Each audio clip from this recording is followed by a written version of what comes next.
Wake Up with Patti Catter. I love the show. I never miss an episode. It's the best. I turn it on and turn it up.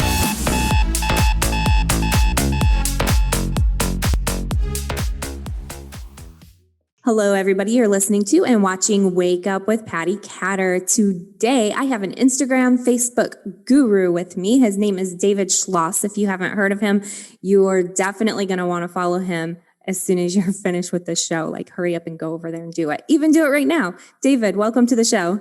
Thank you so much. Appreciate you for having me on. Thank you. So tell our listeners, first of all, a little bit about yourself, where you grew up and where you came from. And then we're going to dive into talking about what you do now, which is amazing on Instagram and Facebook for businesses and personal people, like just personal brands. For sure. Yeah. So I got my start in the entrepreneurship world actually when I was in high school, right? So, much of what I would do is in the finance world. I was always big into stocks and all this stuff early on, but I was using math to sort of figure out like trading cards and all these things. I was always selling something. So I had an entrepreneurial spirit even as far back as high school, probably even earlier than that. I just didn't identify it. And what was interesting is I was never into advertising at all. Advertising was not a thing. I was like, stocks, Wall Street, I'm going to be this big wig guy on Wall Street. I'm going to do an investment banking thing. Everything's going to be great. That didn't happen. And when I went to college, my first year at the University of Florida, I fell upon just the make money online Google search and went down what seemed like 10 hours of just research in the middle of the night, because I found myself just trying to figure out like, what am I going to do that's going to allow me to at least survive in college, which back then it's not as expensive as it is now. But even then I was like, I can't afford rent. I barely am eating every day. Like, this is bad. I got to do something. And I just didn't want to get a 9-to-5, period. Even in college, I was like, no, not for me. What was interesting though, is that social media and social networks was still very new. Of course, there was MySpace and Friendster and High Five, and I can name a bunch of them because I was trying out all of them because they were basically for anyone 18 and over. So I was 18 when I graduated from high school. So I was just joining everything to see what it was like. But I fell upon this article that said, if you really want to build a business on something for the future, you need to learn social media advertising or social network advertising. And lo and behold, I was already on Facebook, and Facebook was still in its infancy. It was pretty much just coming out of Harvard. All those students were already on it. Then it opened up to more colleges. So I was lucky I got a part of the college network, and they were bringing on corporate advertisers for the first time to run ads on their network. And all the ads were on the right-hand side, the little box that you would see. But then eventually, a couple months later, they opened it up to the public. And I noticed, because a buddy of mine who was working for a big company said that they had invite codes to the network, and it was cheap. Like, they were just trying out $5 at a time, and you could just run it to the whole network. This is when I think Facebook was maybe 50 million people, maybe 100 million at the most. It was lower range, right? Compared to where it is today at 2 billion, right? So I was like, I'll try it. I just read an article saying that I need to do this stuff. So you might as well just send me the code. I didn't work for the company, but he had the code. So I just got in the network before it went public, looked around, had no idea what I was doing because there was no training on it yet. And I was really just trying to figure out, like, all right, how do I set up a budget? What do I need to do? What's creative? What's copy? Like, I needed to learn these things. So it gave me time to dive into the advertising world, because then that's when I started to notice the connection, right? Doing any sort of PPC was with Google, Yahoo, MSN, AOL. So I started diving into that world, just learning the lingo, how to set things up, even though I was trying to figure out Facebook. And as soon as they opened up to the public, it was game on. It was like, all right, $5, I can get $5. I'm already living off college loans anyway. So let me just put $5 in here and see what I can do. And that began this journey of just diving into a network that people didn't trust yet. They didn't know what it was. There were still plenty of people who were like, what is Facebook anyway? And so I spent my entire college life, outside of doing my curriculum and passing and getting an undergrad degree and all that, got a bachelor's in tourism and hospitality management in Florida, because that's what you do. I was actually learning online marketing on the side and building a business over time because I saw something on the network that people at the time didn't see, which is social media is the future. People are going to be on here communicating, educating each other, building friendships and relationships. There has to be something here monetarily. And then Twitter came along, and then LinkedIn came along, and then YouTube, which was already around, opened up and got bought out by Google, and they opened up an ad network that now is getting a lot of attention, but it's been around for a long time. So all of a sudden you start to notice social media and networks are popping up, and Facebook starts to, make its wave up towards the top spot with Google, playing back and forth of where people are spending most of their money. I spent 4 years in college trying to convince people why they needed to get a Facebook profile, not even running ads, just get on Facebook, just get on Facebook. And it took until around that 2012 to 2013 time, people start asking me constantly, do you know how to run ads on Facebook? That's how far back I remember people starting to push to running ads on the network, but it was still very new, right? And the ad inventory was still wide open, but you didn't have a lot of placements. Instagram wasn't bought yet. You only had Facebook, and you had the right-hand side, you had the feed, and that's it. If you can pick one or the other, most people pick the feed. More real estate costs more money. It was just one of those things that took time to evolve. So for me, it's been intimidating as a business owner to try to go on to either Instagram or Facebook and place an ad, because every time I do, and trying it myself, even though I've read up on it a little bit, it will say like how many dollars a day for how long. But then I always end up choosing the automatic button, because I'm like, I don't know what else I'm doing from here. Right. So I do that on Facebook and Instagram, and it has not gotten my social media very far. So what do you tell people who want to invest in ads, but they don't know what the heck they're doing? So automatic actually works really well if you have a lot of video content. And I say that because think of it this way, 60-second ads or less, let's just say 30 to 60 seconds, they run primarily in your newsfeed, Facebook and Instagram. It's 15 seconds, it's an Instagram story or Facebook story. So if you create a 15-second ad, it goes everywhere. If you create an image, it goes everywhere. But here's the thing. Think about the network you're on. Instagram, though it was built primarily on photos, actually does better with video. That's why stories perform so well, right? 15 seconds. But people forget that you can bundle stories together and make a long piece of content. So you could put 3 stories together at 15 seconds apiece. You're at 45 seconds. You essentially have an ad that can also go in your feed because it's 45 seconds long. So feeds typically get the best performance because it's sitting there. You could stop scrolling, you could watch it, and then make a determination on what to do next. Most people will click through to a profile or click through to a site. So if you're trying to gain followers, you're actually running ads in the feed. Or if you're on Instagram, you can also do the story, right? You can say swipe up to go to my profile and click follow, right? But if you're trying to generate a conversion, whether it's an opt-in, an email lead, a phone number, anything of that nature, get a purchase, your primary driver of traffic is actually going to be the feed. So the news feed on Facebook or the feed in Instagram. And that could be image or video. But if you do an over 60-second video, it doesn't run on Instagram, right? So you have to decide, like, where is my audience hanging out? And most people who are promoting to someone who's 40 and over, it's primarily on Facebook. Running to someone younger, and we're talking 18 to 30, Instagram. There's that pocket between 30 and 40 where it's sort of like we do both. I'm 31. It's like I'll go on both all the time. But for some reason, once you start to get towards an older demo, it's like they just favor one network.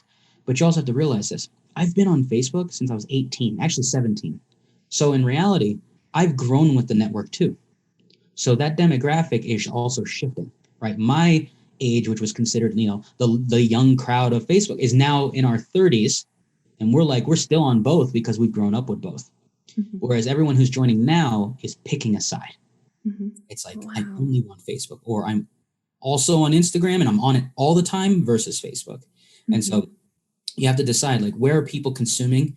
And then if you want to grow the following, you just pinpoint that person who's most likely to buy or at least follow your content, and then create the content that they consume. Which video is the best type of content to create these days because it keeps people engaged.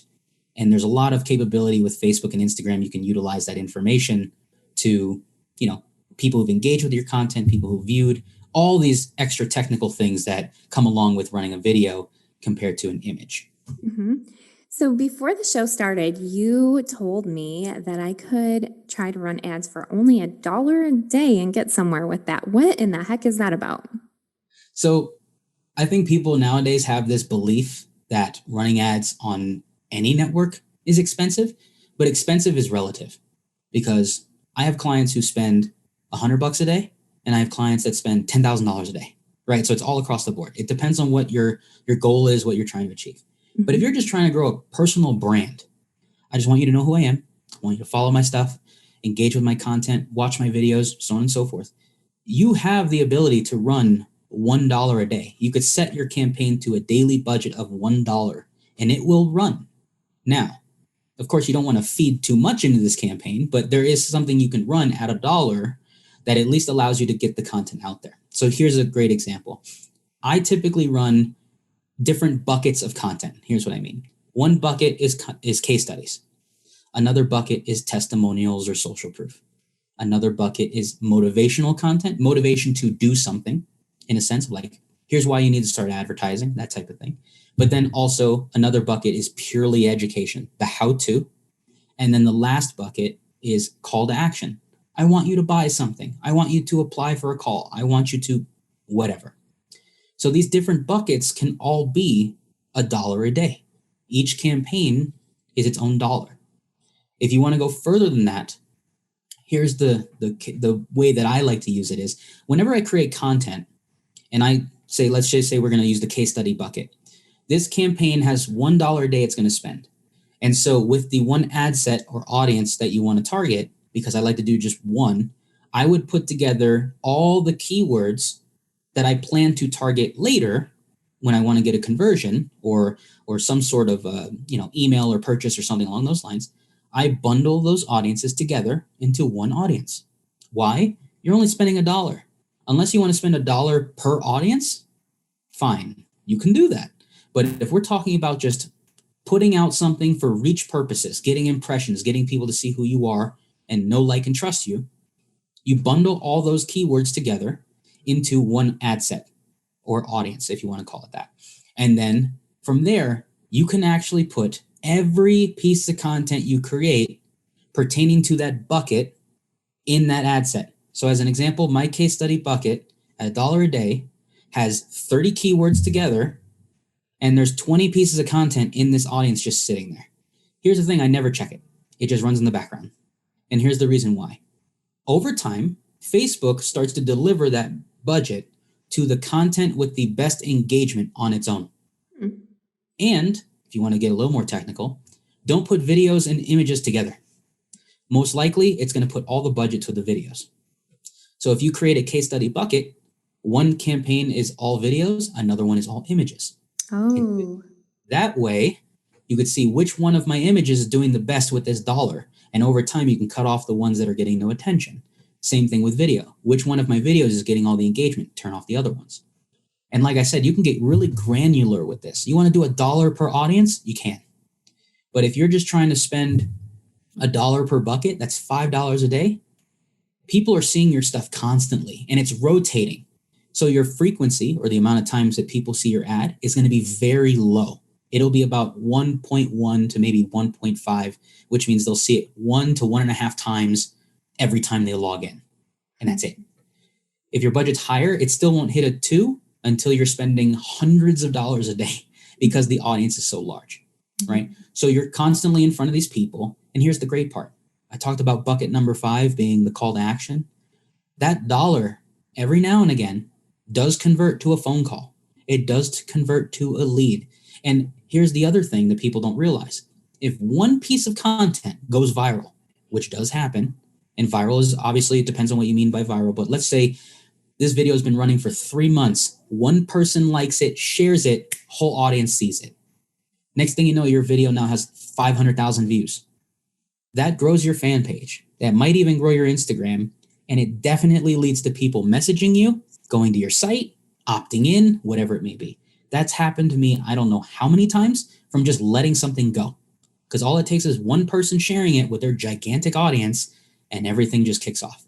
And you're only spending $1 a day per audience or per bucket. Mm-hmm. So you don't have to be scared about blowing through an ad budget or I don't know if this is possible for me. You could do this for $1 at a time.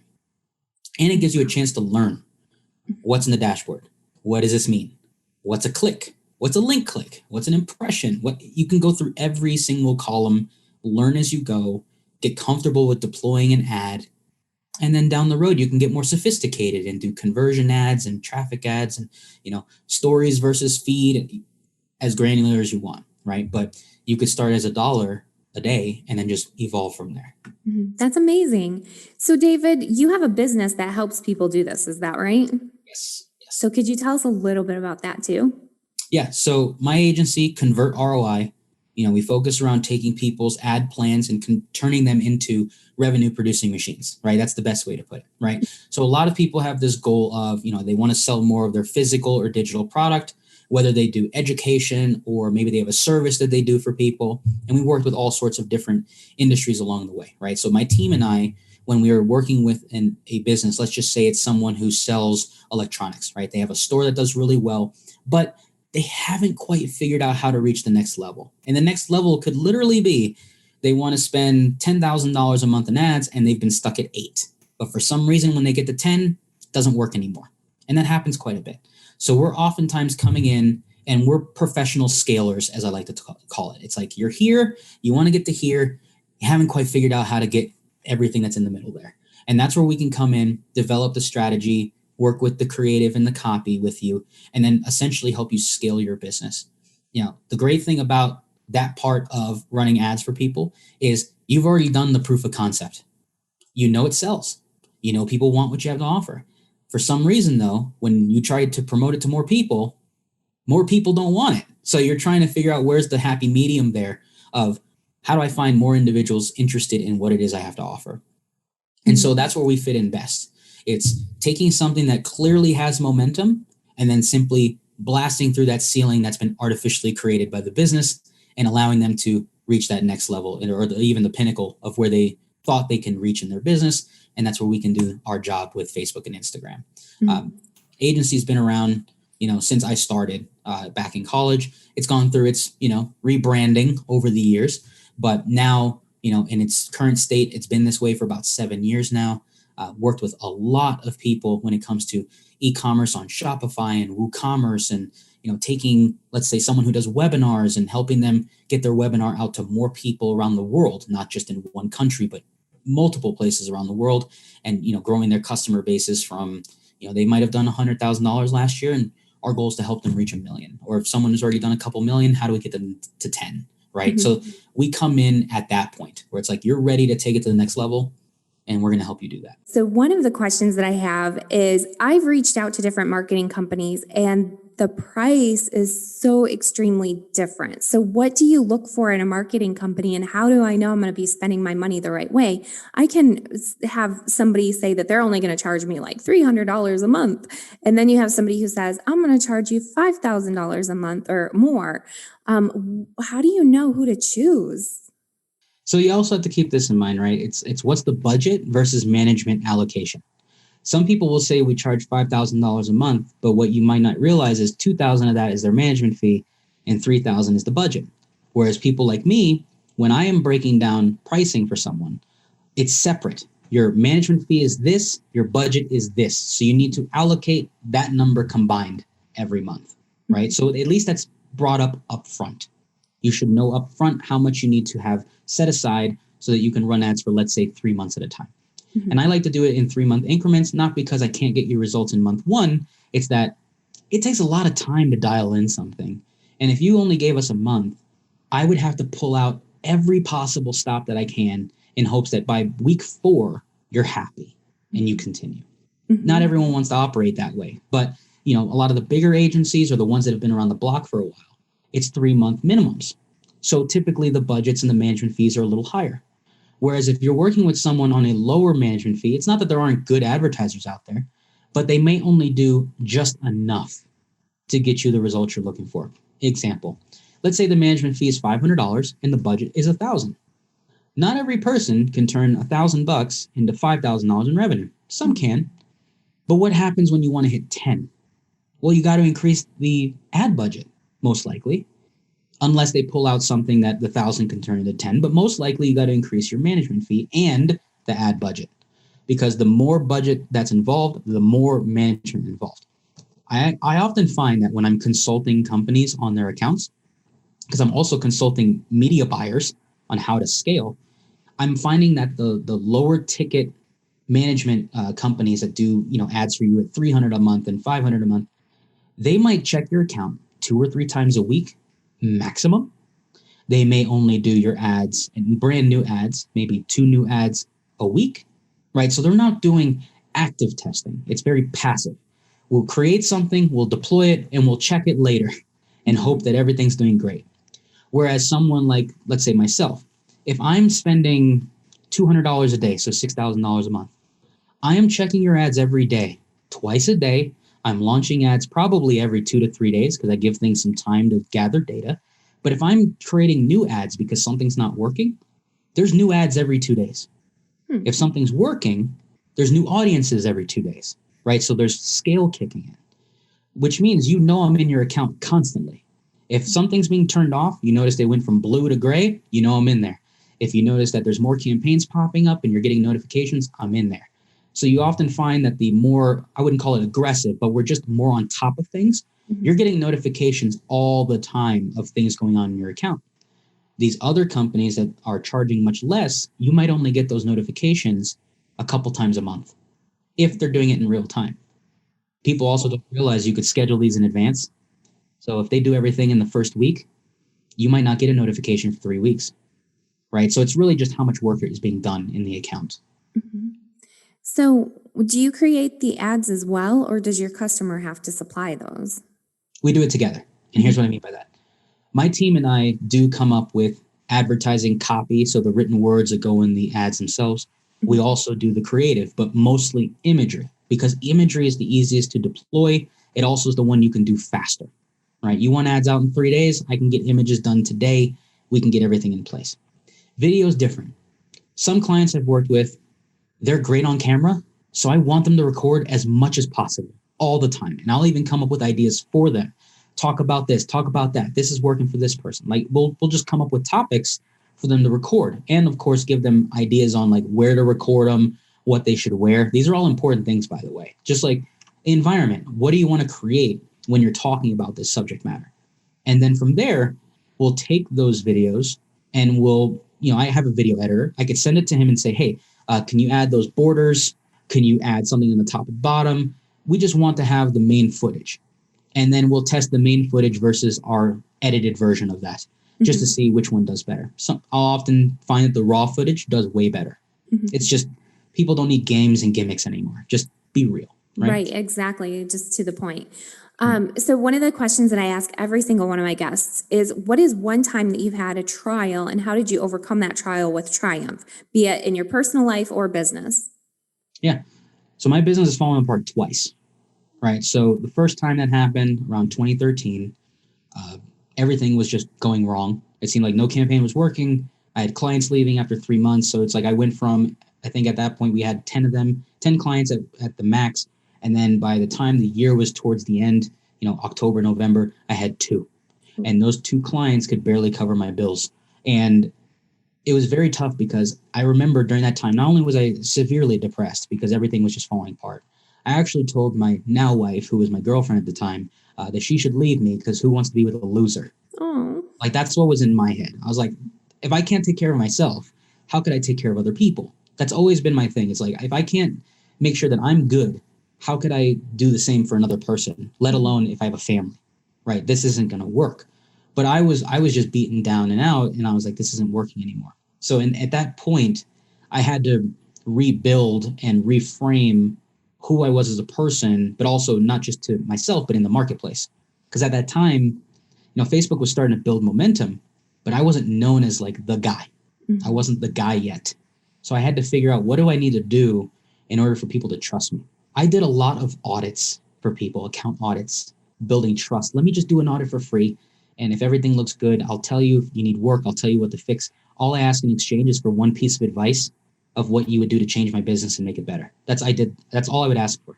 Some people gave me testimonials, some didn't. I did 77 audits in 7 days.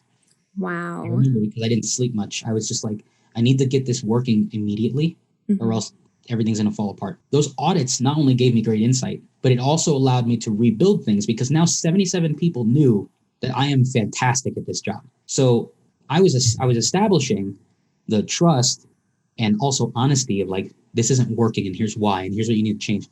All those things were actually setting me up for the future because a lot of those people, 7 of them in the beginning, turned into clients within a week. 7. And just from doing a free audit, they were like, you know what? Would you like to run my ads? Yes, I'd love to run your ads.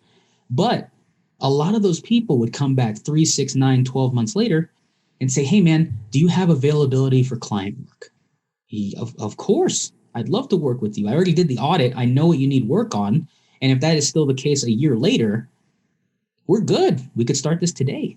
So I did that as a way to come out of the trenches. I was deeply just out of it. I was already beating myself up mentally.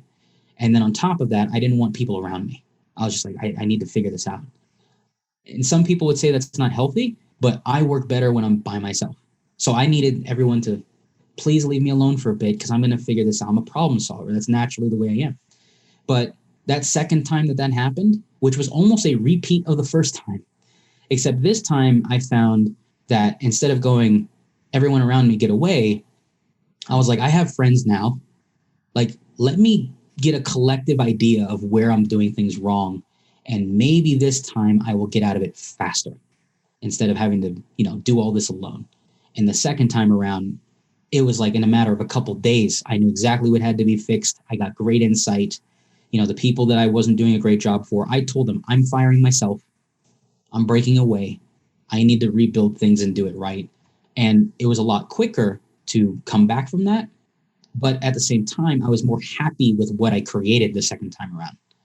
It was something I actually was willing to continue to grow versus just doing it for the money, which in this day and age with agencies, which are highly advertised now, apparently it's such a great business model that everyone should have one, that in the beginning, it was all money. You take $2,000 from a client, you help them get results, you keep $1,500 of it, rinse and repeat. Then you hire someone, after a while, you give them a portion of that, you get some free time, rinse and repeat. And you just keep doing it because your margins were very stable. But as the platforms evolved, your margins got higher, things got a little more stressful, and now you have a real business where now you have to really budget and be careful with not making too many hires or buying too many things. And then naturally you're like, oh, I don't have 80% margin anymore. I got 30%. So all the stuff you were doing before has to change as well. All right. So I made sure that the second time around, I also was building something that was sustainable, that I could take care of my people, because I consider my contractors and employees as family, because I'm not just taking care of them, I'm taking care of their family. So I would always put something in place to make sure that if something went wrong, if we had a pandemic, right, any of those things, that they were taken care of. I didn't have to fire anybody. I didn't have to reduce hours. They were taken care of. But I made sure they were taken care of first, and then I took care of me after, because I made sure that whatever I built would make it through any hardship outside of what I already experienced. So 2 separate examples of what I did in order to get out of something, a deep hole, but very similar circumstances. Now, if people go to your Instagram and they're in your Facebook, you offer a lot of great tips. You're talking about all your different buckets. So we all know what your buckets are. How can people follow you? Where can they find you on social media? For sure. So Instagram, it's David M. Schloss. That's the handle. On Facebook, the handle is Schlossy. That's my nickname from middle school, and it never went away. Aww. So SCHLOSSY. That's my personal profile if you want to connect there. My fan page, David M. Schloss as well. It'll automatically go there. And if you're not sure which David Schloss to find, because there are a couple out there, I have a blue check. Thank you, Facebook. Yes. So I have one on Facebook. I also have one on Instagram. I'm on those platforms all the time because naturally that's where I spend the most money. But in the future, there's going to be YouTube channel with all the content that I'm releasing around, how we've built what we've built along the way with Instagram and Facebook. But also I am going to be on LinkedIn a lot more. Same handle, David M. Schloss. It's all there. And so you'll start to see me starting to post other types of buckets that we're testing out constantly, because what better way to test if something works than to do it on yourself first. Right? Absolutely. So all sorts of stuff coming out, and you could follow me there. I'm always engaging with people. I answer messages. So if you do DM me or PM me on Facebook, I answer. Right. So if you want consulting done for you, or you just want to be like, hey, nice podcast, nice show, great content, awesome. I'm down with that too. Yeah. And tell everybody real quick too, where they can hear your podcast. Well, my podcast or this one? Your podcast. My podcast, the new MBA show, which is actually ready to go, about to go live. It's going to be on iTunes, Spotify, everywhere. But the main thing is that it's all revolved around just people in business who created something that's ideal to their situation, but in a new way, right? An untraditional, just call it like the uneducation way of building your business, right? You didn't have to get a degree to do it. How'd you build it? Was it all on you as a sole proprietor, or did you have a team from day one, right? Just breaking down people's ways of building something that is just absolutely changed their life and what they've done in order to get to where they are today, but with a financial spin, because we talk about the finances behind it and what they needed to do in order to make sure they could scale that business without going broke, like many people do.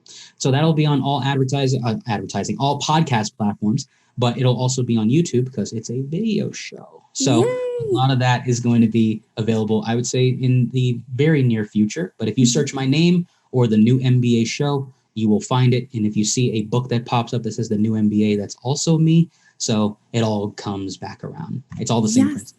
And everybody, I'm going to be sharing all of the links in the podcast notes. And if you're watching this show on Amazon TV or Roku, you're going to see it on the screen. Everybody, thank you so much. And David, thank you very much for being on the show. I appreciate you. And I really learned a lot today. And I know my listeners are learning a lot. And I encourage everybody just to follow David on social media. He's excellent. He's on top of everything. If you have any questions, like he said, just DM him or PM him and definitely get at him. He's an awesome guy. Thank you, David, for being on the show. And everybody, thank you for tuning in. Until next week, I'm Patti Catter with Wake Up with Patti Catter.